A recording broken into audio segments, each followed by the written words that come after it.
Ya, jadi kita masuk tatap muka virtual kelima di mata kuliah studi gerakan bisnis dengan materi hari ini perencanaan operasional.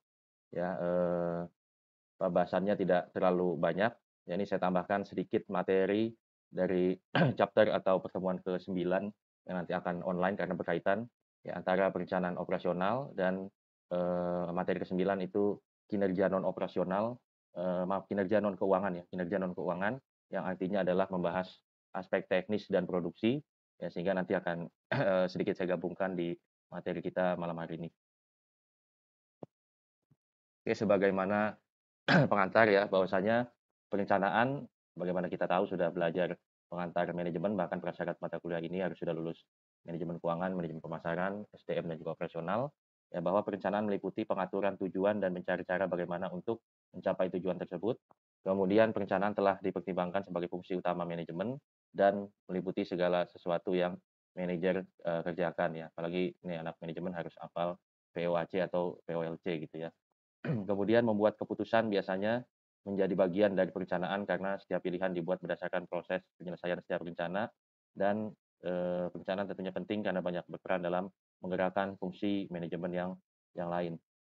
Kemudian perencanaan dibagi menjadi, 2 garis besar ya. Pertama, untuk perencanaan tujuan dasar organisasi atau disebut dengan perencanaan strategis yang sifatnya jangka panjang dan juga perencanaan operasional yang sifatnya lebih teknis dan, bersifat jangka pendek.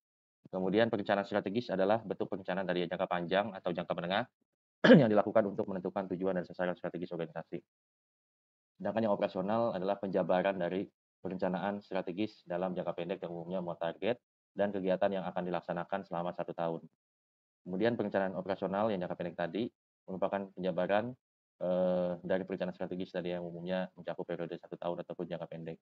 Tujuan perencanaan operasional adalah untuk merinci tujuan dasar yang kemudian diikuti dengan aktivitas-aktivitas, di dalamnya. Kemudian rencana operasional dan juga rencana manajemen dibuat untuk menjelaskan bagaimana usaha akan berjalan dan berkelanjutan. Kemudian rencana operasional dia akan fokus pada kebutuhan logistik perusahaan, semisal tugas dan tanggung jawab, tim manajemen, kemudian bagaimana prosedur dan penugasan antar divisi dalam perusahaan, role masing-masing divisi ya agar segregasi tugasnya ya dapat berjalan dengan baik, kemudian tidak ada, konflik pekerjaan ya dan lain sebagainya semua diatur dalam perencanaan operasional. Kemudian termasuk di dalamnya kebutuhan anggaran dan pengeluaran yang berkaitan dengan operasional, perusahaan. Kemudian perencanaan operasional mengidentifikasi prosedur-prosedur dan proses-proses yang spesifik pada tingkatan yang, lebih rendah dalam organisasi. Ya, jadi umumnya ya biasanya kebijakan diturunkan lagi ya, ada surat edaran dalam bentuk surat edaran ataupun prosedur-prosedur ya. Nah inilah yang, turunan-turunan ini yang biasanya sifatnya jangka pendek ya atau produk program misalkan ya. Ada, apa namanya, program khusus yang sifatnya, apa mungkin tahunan ya atau ada momen-momen tertentu ya, tim marketing bekerjasama melakukan, apa namanya, perencanaan ya untuk disupport aktivitas operasionalnya gitu ya. Ini adalah bagian daripada perencanaan operasional perusahaan.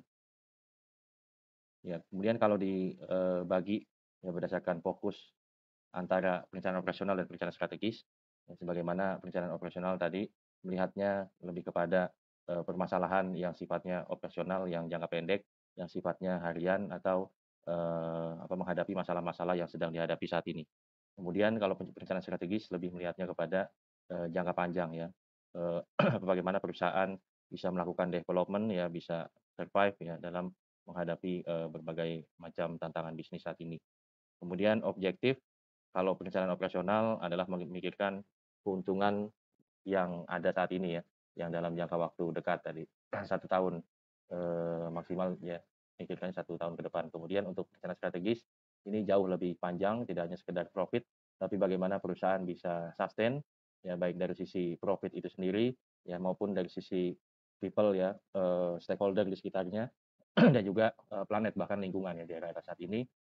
Rencana strategis banyak perusahaan-perusahaan juga sudah memulai memikir dampaknya operasional bisnisnya terhadap, lingkungan ya, bagaimana bisnis mereka berkontribusi, terhadap emisi gas karbon atau material footprint ya ini menjadi apa, topik atau bahasan yang sedang diperbincangkan tidak hanya di level nasional bahkan di level dunia. Oke kemudian, constraint-nya ya di mana perencanaan operasional dia lebih melihat kepada resources saat ini, sedangkan perencanaan strategis, future resources tadi ya. Mereka berusaha comply, mereka berusaha memikirkan, anak cucu ke depan ya, nanti jangan sampai sumber dayanya habis karena demand yang, diminta oleh pasar juga meningkat. Oke, kemudian, dari sisi reward, perencanaan operasional memikirkan tadi karena konteksnya short term, dia hanya fokus efisiensi, yang penting perusahaan stabil, bisa menciptakan, proses bisnis yang efisien, yang tercermin dari, laporan keuangan atau aktivitas operasional yang terjaga rasio-rasionya dalam tahun ini gitu ya. Jangan perencanaan strategis berusaha memikirkan proyeksi yang lebih panjang ya, dengan asumsi-asumsi yang tentunya, dibangun ya, dibicarakan bersama. Kemudian dari sisi informasi juga sama, yang satu saat ini yang strategis jauh ke depan. Kemudian dari sisi organisasi, ini biasanya perencanaan operasional lebih birokratis atau, stagnan model organisasinya gitu ya. Sedangkan kalau kita jauh fokusnya, objektifnya untuk, long term, maka kita, model organisasinya adalah entrepreneurial atau, kita tidak lagi silo atau tidak kaku ya. Jadi struktur organisasi yang dibangun atau segregasi tugas yang dipakai ya sifatnya lebih fleksibel ya, antar bagian tidak kaku, tidak silo, tidak berjalan sendiri-sendiri. Kemudian secara kepemimpinan, perencanaan operasional, sifatnya lebih konservatif karena tadi kaitannya juga dengan organisasinya modelnya birokratis. Ya, sedangkan perencanaan strategis kalau pemikiran kita atau planning perusahaan kita jauh ke depan, dia akan, mencoba melakukan berbagai macam perubahan, inovasi, ya, sesuai dengan, objektif yang, ingin dicapai. Oke, kemudian, problem ya solving, ya ini pengennya kalau perencanaan operasional low risk karena tadi sifatnya, hanya memikirkan dalam waktu dekat, yang penting dalam jangka waktu yang dekat tetap profit, ya rasio-rasio terjaga dan lain sebagainya, ya maka, dia cari aman, ya sifatnya reaktif. Oke, kemudian dan juga dia masih percaya ya dengan, pengalaman di masa lalu, kesuksesan masa lalu, yang ini juga kerap, membuat perusahaan terkadang, terlena ya, tidak aware akan persaingan atau dinamika industri yang terus, berganti gitu ya, berkembang. Ya kalau perusahaan strategis ini lebih antisipatif, dia mencari pendekatan-pendekatan baru dan berani mengambil, resiko yang lebih tinggi ya, karena tadi, berusaha melakukan perubahan, inovasi sehingga harus dihadapkan juga dengan risiko yang tentunya lebih tinggi. Oke, kemudian, eee, ya dalam aktivitas operasional ini juga identik dengan proses, produksi yang di dalamnya ada aspek teknis dan aspek produksi. Ya kita pengantarnya untuk proses produksi, proses diartikan sebagai satu cara, metode, dan teknik bagaimana sesungguhnya sumber-sumber, baik tenaga kerja, mesin, bahan, dan dana atau modal yang ada diubah untuk memperoleh satu hasil. Kemudian produksi adalah kegiatan untuk menciptakan atau menambah kegunaan barang atau jasa. Kemudian jenis-jenis proses produksi ada berbagai macam bila tinjau dari berbagai segi, ya mulai dari proses produksi dilihat dari wujudnya, terbagi menjadi proses kimiawi, ada yang proses perubahan bentuk, ada yang assembling, ada yang proses transportasi dan proses penciptaan jasa-jasa administrasi sesuai dengan, industri ataupun bidang usahanya masing-masing.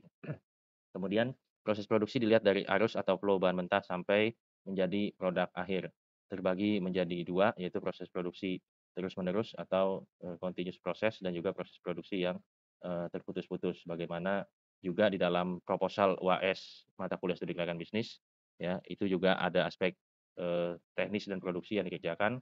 Salah satunya adalah membuat flowchart yang juga menerangkan proses produksi ya, mulai dari mendapatkan bahan mentah, sumber, sampai dengan, diolah, sampai dengan, menjadi barang jadi dan diproduksikan, kemudian didistribusikan kepada, konsumen, ya kurang lebih definisi proses produksi seperti itu.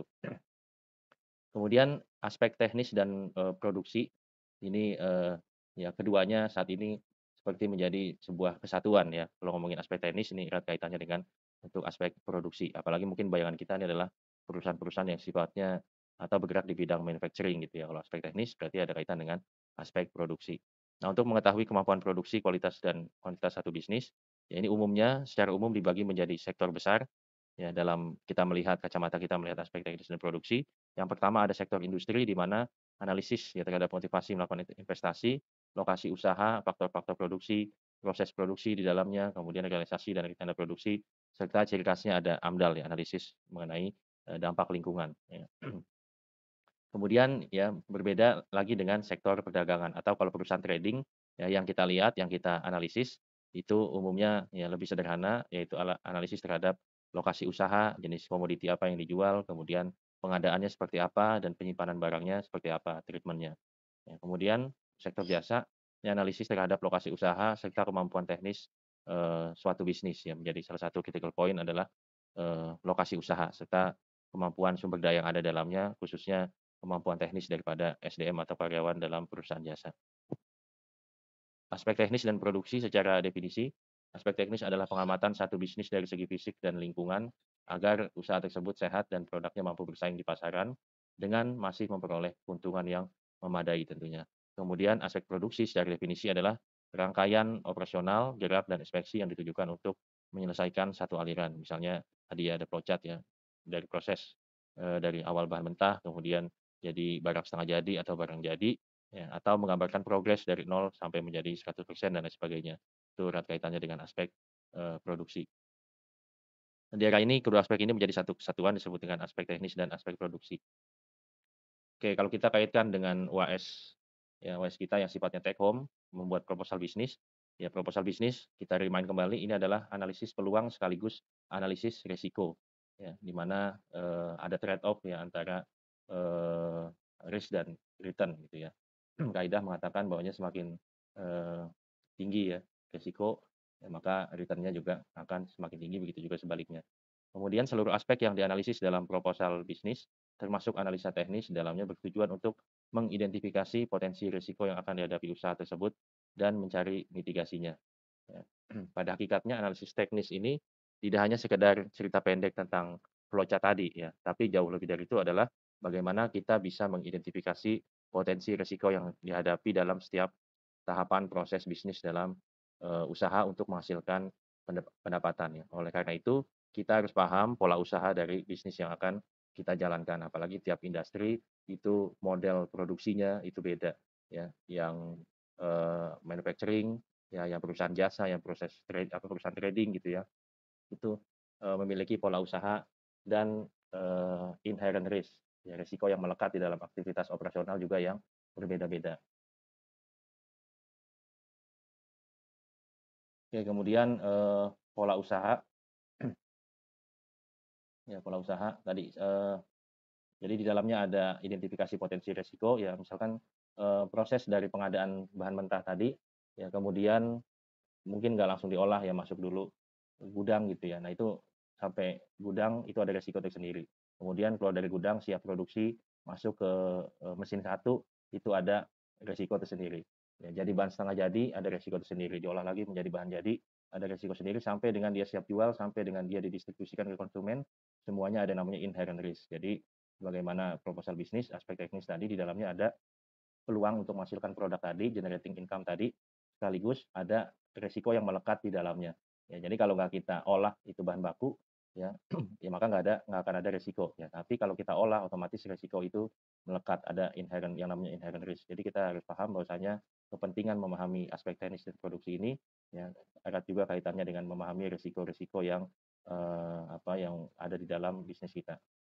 Oke, kemudian pola usaha tadi kita harus paham model bisnis usaha kita yang trading seperti apa, ya kemudian yang perusahaan manufaktur atau pabrik seperti apa, ya kemudian, eee, yang jasa seperti apa, ya kan, atau misalkan usaha kita di, bidang pendidikan, ya pola usahanya seperti apa, ya yang, di bidang perkebunan seperti apa, yang di misalkan di pembangkit listrik seperti apa. Nah ini kita harus paham karena setiap industri memiliki karakteristik yang unik, yang berbeda.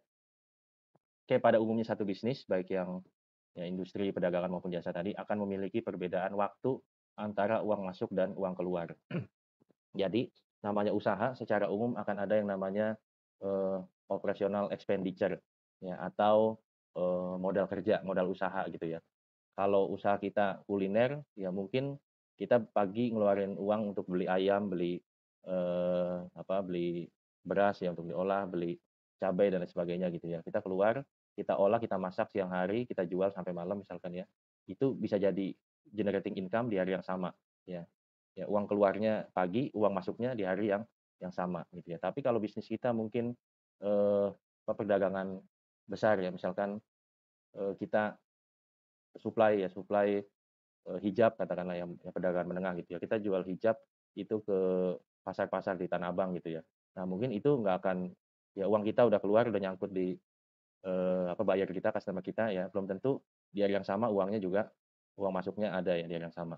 Ya mungkin tempo ada yang 3 bulan, ada yang 6 bulan, bahkan ada yang 1 tahun ya. Begitu juga yang industri pembangkit listrik misalnya, customer kita PLN, ya kita harus paham nature-nya ya uang keluarnya kapan ya, kemudian uang masuknya itu ada kapan. Sehingga di dalamnya tentunya akan ada akan ada gap, ada tenggat waktu perbedaan. Nah yang dapat dilihat adalah yang pertama kekurangan dana yang harus ditutupi untuk sementara waktu sampai terjadinya aliran kas masuk. Kemudian kedua, kewajaran perputaran usaha jika dibandingkan dengan usaha sejenis. Ya, jadi penting bagi kita untuk memahami pola usaha karena ada kaitannya dengan masalah keuangan ya di poin pertama.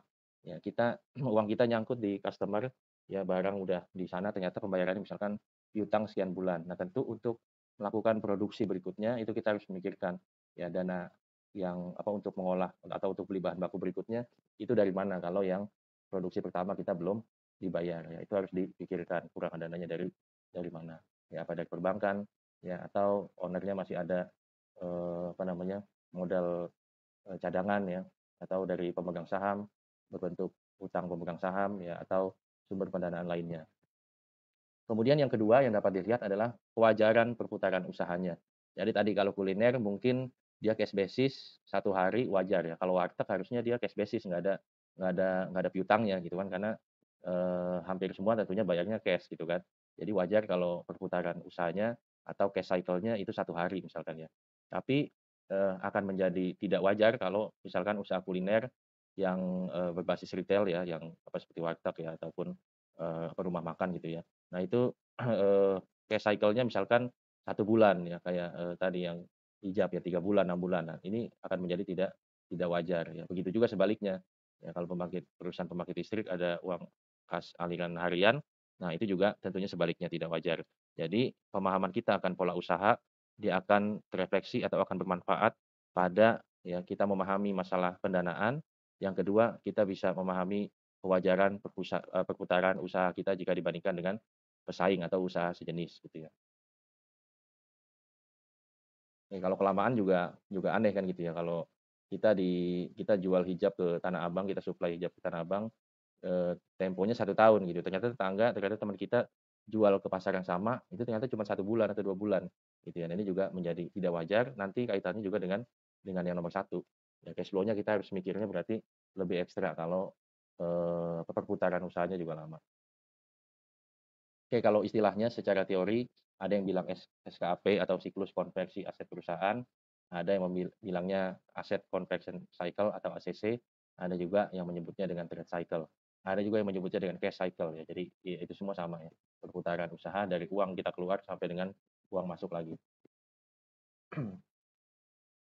Oke, kalau kita sebagai konsultan gitu ya, sebagai konsultan kita mau bikin feasibility study, studi kelayakan, atas usaha yang sudah berjalan, ya dengan memahami SKAP ini, kita juga, ada beberapa, benefit yang kita dapatkan. Pertama tentu kita memahami bahwasanya jenis usaha satu berbeda dengan jenis usaha lainnya. Ya benefit berikutnya, kita bisa memahami kewajaran dari satu laporan keuangan. Jadi di laporan keuangan, itu secara strategis kita bisa melihat rasio-rasionya, kita bisa melihat perputaran piutangnya, perputaran persediaannya, perputaran utang usahanya, ya perputaran biaya atau prepaid expense-nya misalkan ya. Nah itu akan, membentuk satu satu logic gitu ya. Jadi kalau usaha tadi ya, usaha ini, oh wajar nih dengan cash cycle yang sekian hari. Ya tapi kalau rumah makan nggak wajar deh kalau cash cycle-nya 1 bulan gitu ya. Nah itu akan membentuk, statement logic ya. Kita jadi lihat laporan keuangan aja, oh nih tanpa misalkan tahu nama PT-nya, oh kalau model laporan keuangan begini, komposisi neracanya ya, laba ruginya, itu kita udah tahu, oh kemungkinan ini sektornya ini gitu ya. Kemudian sebaliknya ya, kalau ada perusahaan, industrinya ini harusnya laporan keuangannya gendutnya di fixed asset misalkan ya, di fixed asset kemudian, untungnya mungkin dia akan tipis, payback period-nya mungkin wajarnya di atas 5 tahun kalau kita bisnis pabrik gitu ya. Nah ini kita akan logika-logika itu akan terbentuk ya. Oke kemudian juga ya dengan paham ini, ya bagi UMKM, bagi pelaku usaha memiliki benefit dia akan bisa bikin laporan keuangan ya, bikin laporan keuangan. Nah, ini faktanya tidak semua bisnis termasuk UMKM memiliki laporan keuangan ya. Ya padahal BI ini ya mengeluarkan atau banyaklah, sekarang aplikasi-aplikasi untuk membuat laporan keuangan sendiri ya. Kemudian tadi manfaat lainnya mengenal inherent risk, ya risiko yang melekat tiap usaha yang dijalankan. Kemudian menyusun struktur pendanaan, ini yang penting, yang sesuai dengan karakteristik bisnis yang dijalankan. Nah, saya lihat banyak perusahaan-perusahaan yang gagal ya atau, bangkrut gitu ya, bukan karena dia tidak punya market ya atau produknya nggak laku, tapi karena dia salah dalam menyusun struktur pendanaan ya bagi operasional usahanya, gitu ya. Nah, ini banyak banyak kejadian, bahkan yang sudah punya captive market aja kalau logika sederhana harusnya bisnis ini ya nggak mungkin bangkrut, udah ada langganannya jelas ya. Ya saya pernah, ada sebuah kasus gitu ya, supplier spare part motor Honda ya, mayoritas, komposisi revenue-nya ya, penjualannya itu dari Astra Group gitu ya, dari, dia supply spare part motor Honda. Jadi tangkinya ya, kemudian, full step-nya ya, bahan-bahan yang apa, yang kecil-kecilnya itu, nah ini perusahaan ini yang produksi gitu ya, udah jadi captive market ya, karena kebetulan owner-nya juga, ya dulunya pernah kerja di Astra, orang lama, orang senior lah gitu ya. Dia bikin perusahaan sendiri sampai besar banget asetnya, eee, ratusan miliar ya, asetnya ratusan miliar, pabriknya, juga luas gitu ya, lainnya banyak. Ya selain Astra dia punya juga lini bisnis untuk Yamaha, bahkan terakhir-terakhir, mulai ekspansi ke spare part mobil gitu ya, tapi captive utamanya tadi yang Honda. Apalagi kita tahu demand motor Honda di Indonesia khususnya, tinggi banget kan gitu ya.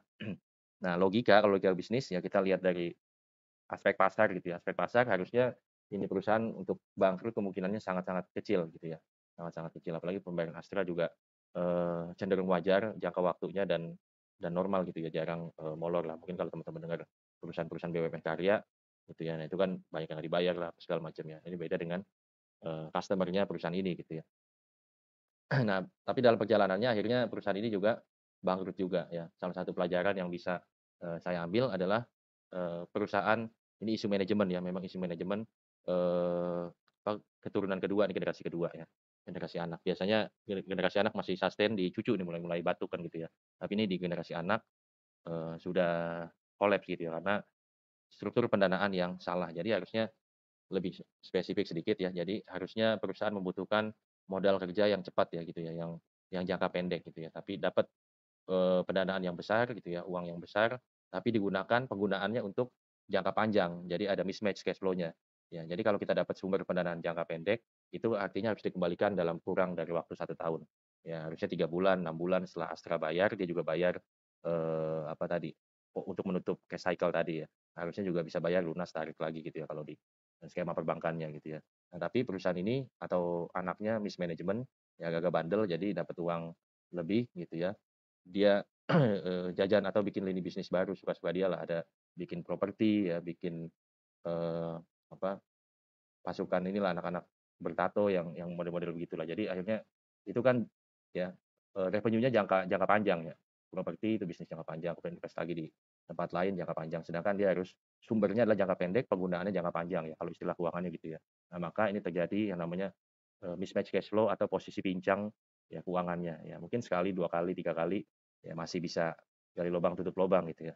Nah, ini karena sudah menggulung besar akhirnya udah bubble ya, meledak akhirnya, nggak bisa lagi ditutup dan itu, kelihatan gitu ya. Artinya dengan kita memahami SKP ini, oh kita tahu bahwasanya perusahaan ini tuh bermasalah gitu ya, struktur pendanaannya nggak pas, nggak sesuai dengan karakteristik bisnis yang dijalankannya. Itu kita pentingnya memahami pola usaha dari bisnis yang kita jalankan. Ya kalau digambarkan kan gini ya, SKP tadi, kita kita ngeluarin modal, uang kas ya, kemudian kita beli raw material, kemudian kita proses, work in process, kemudian jadi barang jadi, ya, sampai jadi, sales ya, sales itu belum tentu dibayar tunai ya kan, bisa jadi AR lewat piutang usaha, ya, customer-nya ngutang dulu, ya kemudian kita tagih dulu, kita collection dulu udah sekian lama, ya jatuh tempo baru dibayar, baru jadi uang kas lagi. Nah dari kas ke kas ini ya, ini dipenuhi dengan yang namanya inherent risk tadi. Ya kurang lebih kalau digambarkan seperti itu ya.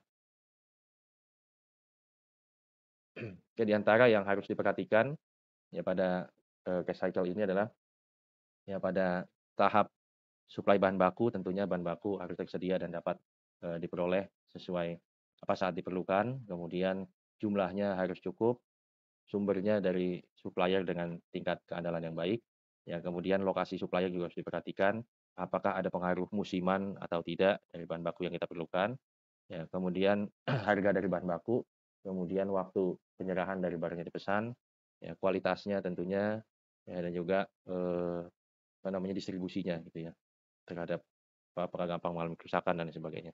Ini harus diperhatikan dalam, pasokan bahan baku. Salah satu kaidah mengatakan ya pada tahapan ini, yaitu, agar tidak tergantung kepada satu supplier ya, karena berkaitan dengan kontinuitas supply-nya yang pertama, kedua juga harganya gitu ya. Kalau kita bisa spreading the supplier gitu ya, nah, idealnya kita akan mendapatkan harga yang bagus dan pasokan yang kontinu gitu ya. Kemudian yang lihat juga ya pada tahapan produksi harus diperhatikan, pertama proses produksi harus berjalan lancar tentunya sesuai schedule dan dengan cost yang seefisien mungkin. Kemudian dari sisi tenaga kerja juga harus cukup dari sisi jumlah, dari sisi kualitas juga harus terampil, dan juga hubungan dengan, manajemennya baik, dan juga cost tenaga kerjanya juga, efisien. Kemudian sarana pabrik dan mesin peralatannya juga diperhatikan pada tahap produksi, ya tingkat efisiensinya pabriknya, biaya operasi, kemudian mudah tidaknya untuk diubah baik itu layout ataupun spare part-nya kah, ya kemudian tingkat kandalan ya tadi ganti tadi suku cadangnya mudah atau tidak harus menunggu berapa lama itu harus diperhatikan karena akan mengganggu, daripada alur atau proses produksi, termasuk penggunaan bahan bakarnya dan sebagainya. Kemudian dari sisi permintaan pasar yang pertama, tentunya hasil produksi harus dapat dijual, percuma kita sudah efisien, ya kita sudah, dapat dari supplier yang harganya, bagus, ya tenaga kerja kita sudah support, mesinnya canggih, ya, tapi barang akhirnya nggak bisa dijual itu juga percuma ya. Jadi pada tahap permintaan, ya bagaimana, barang jadi tadi harus bisa menjadi, generating revenue ya, harus dapat dijual. Kemudian perlu diperhatikan faktor yang menentukan permintaan atas hasil produksi kita ya. Apakah permintaan atau demand ini masih sustain di masa-masa mendatang atau akan mudah untuk pesaing masuk ke industri ini, mudah untuk membuat, produk sejenis atau bahkan yang lebih bagus, ya atau ini barang musiman dan sebagainya itu harus dipikirkan ya. Kemudian jenis dari produk yang dihasilkan, tingkat keusangan, daur hidup, serta kualitasnya tentunya untuk memenuhi harapan konsumen. Kemudian ciri-ciri dari pola permintaan langganan dan struktur pasarnya tadi, ya apakah, ini barang-barang yang berkebutuhan khususkah, apa barang-barang kebutuhan dasarkah, apakah musiman, ataukah barang yang sustain dan sebagainya. Kemudian metode penjualan dan promosi yang dilakukan itu juga harus pas mengenai pasar, apakah market kita, B2B kah ya atau B2C dan sebagainya. Kemudian faktor khas yang membuat usaha tersebut lebih unggul di pasar harus punya, unique, proposition, ya punya diferensiasi dengan produk lain. Dan kemudian pengaruh atau dampak kondisi ekonomi dan peraturan pemerintah terhadap pasar. Ya jadi ada, apakah produk kita ini gampang ya terpengaruh, eee, kondisi ekonomi gitu atau barrier to entry-nya ya kepada market ini gampang nggak kalau perusahaan lain mau usaha sejenis dengan usaha kita, ya itu aturannya, legalitasnya, ngurusnya gampang atau tidak, ya itu perlu diperhatikan. Kemudian apabila ada perubahan kondisi ekonomi, ya mungkin ganti pemerintahan misalnya ya, apakah bisnis kita akan terdampak, ya atau, harganya akan berfluktuasi gitu ya. Nah itu harus dimitigasi ya, harus dipikirkan ya agar tidak mempengaruhi bisnis secara, mendalam gitu ya. Kemudian saluran, distribusinya, ya bagaimana mengirimnya kepada end user, kepada konsumen itu juga perlu dipikirkan. Kemudian pada tahap penagihan, piutang tentunya harapan kita sudah dapat dicairkan pada saat jatuh tempo, dan juga biaya yang terkait piutang tersebut telah diperhitungkan dalam, harga jual barang ya. Misalkan, ya tentunya karena kita ada, untuk muter usaha kita lagi, ada pendanaan dari bank, ada bunganya ya. Nah itu maka itu juga harus diperhatikan agar bisa masuk ke dalam harga jual barang. Kemudian kualitas dan penyebaran customer ya kenapa penting karena, namanya customer ya, namanya counterpart kita ya, pihak yang berhubungan dengan bisnis kita nggak tahu ya dia mungkin sekarang lagi bagus, ya tapi 2 bulan, 3 bulan ke depan tiba-tiba jatuh, tiba-tiba pilot ya, entah karena isu internal ataupun eksternal gitu ya. Nah maka bijak bagi kita untuk menyebar customer segment ya. Tadi kalau usaha hijab kita udah supply ke pasar Tanah Abang, gitu ya. Mungkin kita harus spreading customer segment, jangan hanya jual ke partai besar, tapi kita juga mungkin ada yang jual secara retail gitu ya, buka di Instagram ataupun di marketplace ataupun, media-media pemasaran lainnya, ya sehingga customer segment kita itu tersebar ya, tidak hanya, apa namanya, partai besar, tapi juga ada partai retail yang nantinya, eee, berpengaruh juga pada uang masuk kita ya. Jadi ada yang uang masuknya temponya 3 bulan, ada yang 6 bulan, tapi juga ada yang cash basis, ada yang harian karena kita jualnya kepada, retail customer. Nah, persebaran customer ini sebagaimana tadi supplier juga tersebar juga idealnya gitu ya. Ini menjadi hal yang penting karena kalau perusahaan kita mau di-rating ya, mau nerbitin obligasi ya ataupun sukuk gitu ya. Nah, persebaran customer dan persebaran supplier itu menjadi salah satu aspek penilaian yang bobotnya besar ya. Jadi, maka memang penting untuk kita spreading customer segment dan juga spreading the supplier gitu ya. Oke, kemudian pada tahap penagihan lainnya yang penting adalah pengalaman dalam penghapusan piutang. Ya kita harus siap nih kalau ada piutang yang tidak tertagih, penghapusannya, kemudian, bagaimana dia ada charge, di cost atau ada, berimpact kepada laba rugi perusahaan itu juga harus dipikirkan. Kemudian jadwal dan tingkat kewajaran usia piutang satu usaha ya. Jadi tadi berapa lama ya, kalau udah kelamaan ini nggak wajar, ya segera lakukan perbaikan ya ke depan, ditagih yang dengan piutang yang wajar. Kemudian kondisi ekonomi pada umumnya dan industri pada khususnya, kita juga harus melihat kondisi ekonomi. Secara teori ya kalau kondisi ekonomi sedang boom, ya maka itu idealnya akan berbanding lurus dengan sektor usaha. Jadi sektor usaha juga idealnya ataupun industri ya pada khususnya dia akan juga boom, ya bagus gitu, usahanya juga akan survive. Nah sebaliknya kalau lagi pada masa-masa resesi atau bahkan depresi, itu secara teorinya maka kita harus hati-hati ya dalam, melakukan ekspansi ataupun melakukan, usaha karena ya ini kaitannya dengan penagihan, ya kalau lagi resesi atau bahkan, depresi, nah itu tentunya juga akan berpengaruh. Kita nagih bisa apa enggak nih karena makronya juga lagi nggak bagus ya, takut terpengaruh juga dia oleh customer-nya dan lain sebagainya. Oke, critical point pada aspek teknis dan produksi, ini untuk yang di bidang industri atau identik dengan manufacturing, tentunya lokasi pabriknya dipikirkan, ya jarak dengan sumber bahan baku atau dengan, pelabuhan untuk pengiriman dengan marketnya, ya jauh atau enggak, jangan sampai nanti, ya kalau kejauhan misalkan kita di bidang perusahaan perkebunan ya, kelapa sawit kita mengolah, kita punya pabrik jadi minyak sawit gitu ya. Ya kalau jauh bahan bakunya, buahnya jauh, itu nanti tingkat keasamannya tinggi.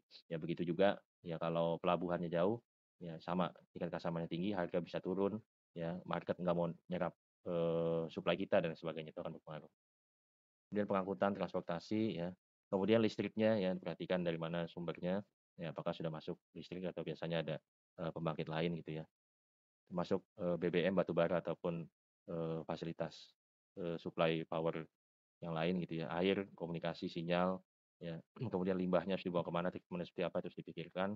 Kemudian harga tanah di sana dan juga biaya pembangunan, ya maka nggak logis kalau bikin pabrik itu di kota besar ataupun di, lokasi yang harga tanah sudah mahal ya. Kemudian ketersediaan tenaga kerjanya ya walaupun jauh, di tengah hutan jangan sampai juga harga tanahnya murah tapi orangnya nggak ada gitu ya. Nah ini juga harus dipikirkan.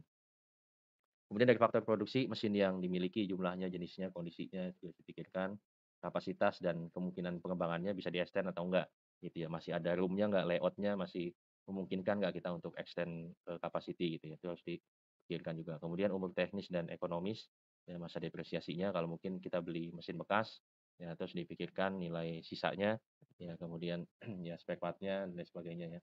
Kemudian fleksibilitas untuk menyesuaikan dengan kebutuhan pasar ya, kalau ada berubah harus tambah teknologi itu juga sudah idealnya harus kita siapkan. Kemudian produksi kita, ya ini sudah maksimal atau belum ya? Utilisasinya, ya, ini sudah, berapa persen? Apakah sudah mencapai 70 sampai 90% kah? Atau masih di bawah 50% misalnya? Artinya, apakah mungkin masalahnya di bahan baku yang kurang kah ya? Ataukah, SDM-nya baru satu shift sehingga produksinya tidak maksimal dan lain sebagainya. Kemudian proses produksi idealnya jangan sampai mengalami bottleneck ya, akibat, mesin atau alat produksi yang tidak seimbang atau layout-nya yang tidak efisien dan lain sebagainya. Kemudian kemudahan reparasi mesin, pemeliharaannya, suku cadangnya, ya jangan sampai beli murah tapi suku cadangnya nggak ada ya, atau banyak pabrik sekarang yang mereka sudah punya workshop sendiri, jadi begitu ada rusak, ada kebutuhan penggantian, ini langsung mereka bisa tangani sendiri. Kemudian dari proses produksi, lama atau waktu yang diperlukan dalam proses produksi, itu perlu menjadi perhatian ya, salah satu critical point. Kemudian cara pengaturan proses produksi, teknologi yang dipakai tadi sama ya, atau, SOP-nya juga penting ya, sistem prosedur kerja dan formula-formula yang dipergunakan karena ada kaitannya juga dengan nanti keselamatan kerja ya, kemudian kaitannya dengan proses sertifikasi apabila diperlukan ya, itu juga berkaitan. Kemudian realisasi produksi, ini ada kaitannya dengan pencapaian target produksi tentunya, pasti ini dilihat oleh manajemen ya, target produksi sekian-sekian dan lain sebagainya. Kemudian kalau tidak tercapai, apa penyebabnya dan kendalanya gitu ya.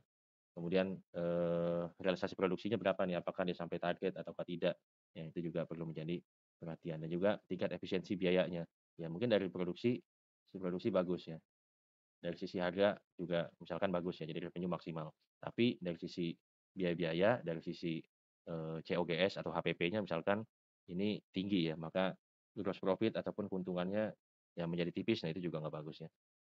Kemudian rencana produksi, supply demand-nya diperhatikan, kemudian kapasitas mesin yang tadi kemungkinan untuk extend, kemudian faktor-faktor produksi ya apabila ada rencana ekspansi, ada penambahan modal, ya itu dipikirkan apa yang harus diperbaiki, apa yang harus ditambah dan sebagainya ya.